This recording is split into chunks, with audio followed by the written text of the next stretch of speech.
My whole inspiration was my daughter. I said, if I can touch somebody the way that he touched us, I mean, it makes it great.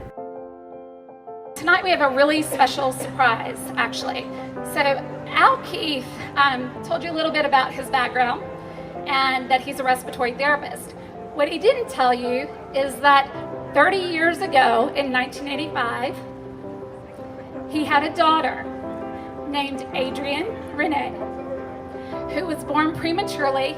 I mean, I was terrified because I didn't know what was going on. There were alarms going off and there were so many things happening in the unit.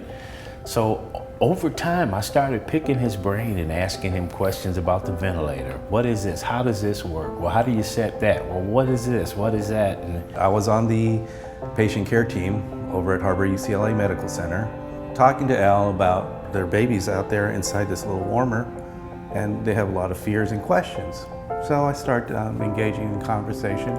Peter was a respiratory therapist who stood there beside him for those 7 weeks, taught him how to read the monitors, how to soothe his struggling daughter, and who was actually there with him in the last moments of her life.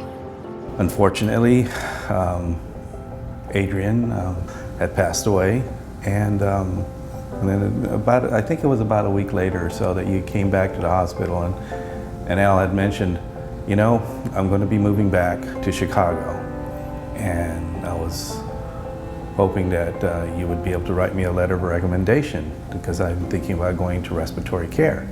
Little did Peter know that he inspired Al to go on and to become a respiratory therapist, and consequently over the last 28 years to help millions and millions of people himself. And so we have searched the US over, and we have found Peter Wong, and he is here tonight. the emotions started rushing back so quickly. I could see him, I could see the unit, I could see Adrienne. I realized this is something that I really wanted to do. But when she passed away after 7 weeks, I decided this is something that I am going to do.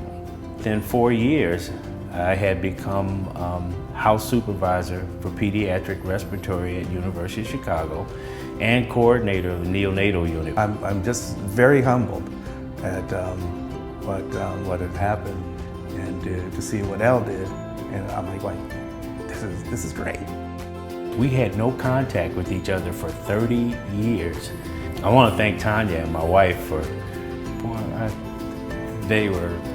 I don't know how they pulled that off, but they did. It just shows you what you can do and what can happen when you're inspired by someone. And he is truly a role model. And one of the reasons, and part of the reason, that I became a respiratory therapist. So thanks, buddy. Appreciate you, man.